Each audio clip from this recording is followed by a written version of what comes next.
There were hundreds of people out yesterday as the developers, the new owners of the Plaza, met with folks in the neighborhood to talk about what their plans are for the Plaza. And I don't think it went well. I talked to a couple of people privately who were there. I saw the reports on TV last night as you've got this Dallas-based Gillen Property Group, which has spent really the past year promoting their redevelopment vision for the Plaza.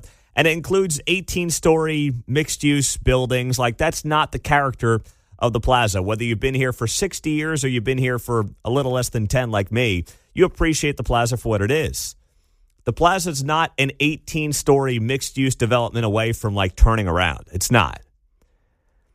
And Fox 4 was there last night. Here is part of what their report sounded like. And then I want to hear from you if you were there. 913-408-7957. You could call or text. Here was Fox 4's reporting on this last night. Many Plaza area residents say the scale of the proposed towers is their top concern. Early drawings indicate building heights that could reach around 200 feet, roughly 13 to 14 stories for office space, or up to 18 stories for residential construction. That's nearly double the height of much of the existing Plaza architecture. Neighbors fear that such dramatic increases would overshadow surrounding structures, altering the character of the district and potentially lowering property values in nearby neighborhoods. The debate intensified after the city recently approved a height extension for the Seville West project. Now Gillen is asking Kansas City leaders to extend those allowances across the entire Plaza. Caroline Hogan, the PR manager for the Country Club Plaza, said these plans were based off the national standard for areas like this, and it's not set in stone. That's why they need community input. Because it's all about making sure that we get great tenants in and get great retailers, maybe office space, apartments, yada, yada. That's just what the market, like the national market, holds right now. The Plaza Westport Neighborhood Association says it supports thoughtful and highly quality redevelopment, but strongly opposes the sudden jump in allowable heights. Robert Martin, president of the association, and Matt Fuaco, the secretary, gave their input to the master plan development. It's the city's responsibility to give the neighborhoods the opportunity and the status to have some kind of input that means something. You don't want this wall of buildings confronting you when you when you are walking through the plaza. You want that confined to the outskirts. I loved that last line from one of the guys, Robert Martin. He's the president of the Plaza Westport Neighborhood Association. He said, as you just heard there, it's the city's responsibility to give the neighborhoods the opportunity and the status to have some kind of input that means something. The city is supposed to be the liaison working on behalf of the people. That's not happening. Instead, you basically have the developers sitting there with the people on the plaza, with homeowners and business owners. And, I mean, you know, they probably appreciate hearing from people, but let's be honest. They're from Dallas. They're trying to turn a profit. They've got a business to run. It's on the city council. It's on the mayor to really work on behalf of the people and make sure that whatever goes on down there is beneficial to folks who already live and own property down there. And that was a great point at the end by Robert Martin to note, like, this is on the city. The city's got to have our back. We can sit here all day and talk to the developers, but in the end, they're going to do what they want to do if the city allows them to do what they want to do through rezoning and things like that. Now, I'm not a fan of their plan. Like, I don't think the reason the plaza's totally failed is because it doesn't have the right 16-story commercial property on it, John. I don't know about you. I don't think that's what it's ever been all about. Reading through it, of course, they want every break in the book. Yes. Too. You know, TIF increments, suspension of payments, different things. It's like, come on, man. Well, you're right about that. It's like, why'd you guys buy it if you thought it was such a piece of crap? Right. Seriously. Yeah. And you know what? I heard from a business owner down there on the plaza, and he speculated this 1 year ago.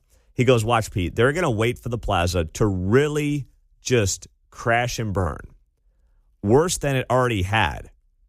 And what they'll do is then basically go to the city with their hand out and say, we need everything under the sun, to John's point. We need everything possible because, boy, this is a This is a tough turnaround down here. Yeah, Casey Port involved. I'm like, how far are you from the river? Yeah, Of course, I know. This is a concept, right? Yeah, I'm like, yeah. what is this? The Port KC guys are a joke. I mean, I don't even know what Port KC does outside of give away taxpayer money. Let's just call it USAID. Yeah, Whatever, yeah, right? yeah, KC yeah. USAID. I mean, if it's just a handout, call it that. I'm a little sick, John. Don't make me laugh too much this morning, please. It hurts my chest. But you're right. You're absolutely right. On the text line, Pete, I went to the meeting on the Plaza. They claimed transparency in the process, but they gave no dollar figures. The fear is that it comes down to the city council, who nobody trusts. Decisions will be made in the December meetings. All right, well, we don't have Quentin Lucas on this week, obviously, because it's Thanksgiving. But next Thursday, which will be our first conversation in the month of December, and Thursday is always City Council Day, I'll grill him on this because I agree. If I was a homeowner, if I was a business owner down there or in the Plaza area, I wouldn't trust these guys as far as I could throw them right now. I mean, it kind of feels like the Royals listening tour, right? Or the Royals survey that they're sending out. Hey, we want your input. Wink, wink. No, you don't. You're 3 years into the process. These guys that own the Plaza, they've owned it for what, at least a couple of years. They know full well what they want to do. They know how they want this to go. Now they've got to put on the dog and pony show for the news on behalf of the neighborhoods and be like, oh, yeah, come on out. We'd love to see you. Really? Would you? I'm not convinced that you would love to see me. And Monday night of Thanksgiving week, can you think of a worse time for people than last night? I suppose you could have done it at like 8 in the morning. At least they did it at night. I'll give them that much. But this is not like, let's try to have a meeting when the most people possible can be there. The Monday night of Thanksgiving week. So what is next on this? After Monday night's meeting, the proposal moves to the City Planning Commission for a public hearing 9 a.m. next Wednesday, December 3rd. There will be a virtual meeting today at 1:30 to discuss tax incentives and financing for the project. So this is where this is all lined up from here. But early drawings indicate building heights that could reach around 200 feet, roughly 13 to 14 stories for office space, or up to 18 stories for residential construction. That's nearly double the height of much of the existing buildings on the Plaza. So let's destroy all the character the Plaza has and make it like every other quasi-downtown space when there's no evidence to suggest, John, that there's really all that much demand for office space anyway right now. Well, there's a demand for wardrobe. This is meeting season, right? Yeah, Did yeah. you say it was December 3rd? Yeah, yes. December yes. 2nd for the Atmos thing over in Wyandotte County, right? Good point. On that energy rate hike. So, I don't know what I'm wearing now. I don't know what you're wearing either. It's meeting season. You got to buy some new outfits. That's what you have to do. Yeah, it's crazy. And meeting in Missouri on December 1st for sports betting. So. I know. Wow. I know. I heard from John Patterson, Speaker of the House in Missouri. They've got a big kickoff on Monday where I think like they're going to have politicians placing parlays. So I'm trying to get Mark down there for the big meeting in Jeff City and see if they'll take a Van Sickle parlay special. That would be fun. I think Laura Kelly placed a bet on the Chiefs to win the Super Bowl when it went live. Of course, that was in September when it went live in Kansas a couple of years ago. So she had a nice futures bet that she hit. Oh. And then I think she donated it to charity or something. Oh, yeah. Sure she did. You know, maybe they'll do something like that. Maybe actually a Chiefs Super Bowl pick right now would actually be pretty good money. Yeah, Plus you 1,000. get pretty good odds on that. So, speaking of next Monday, it's the first bet ceremony in St. Louis on December 1st. So that's happening next week on the other side of the state. All the politicians are going to be there. I don't know why they're in St. Louis. What are they betting on, hockey right now? I mean, come on.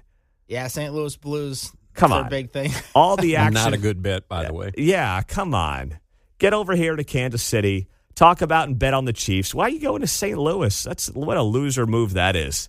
Total loser move.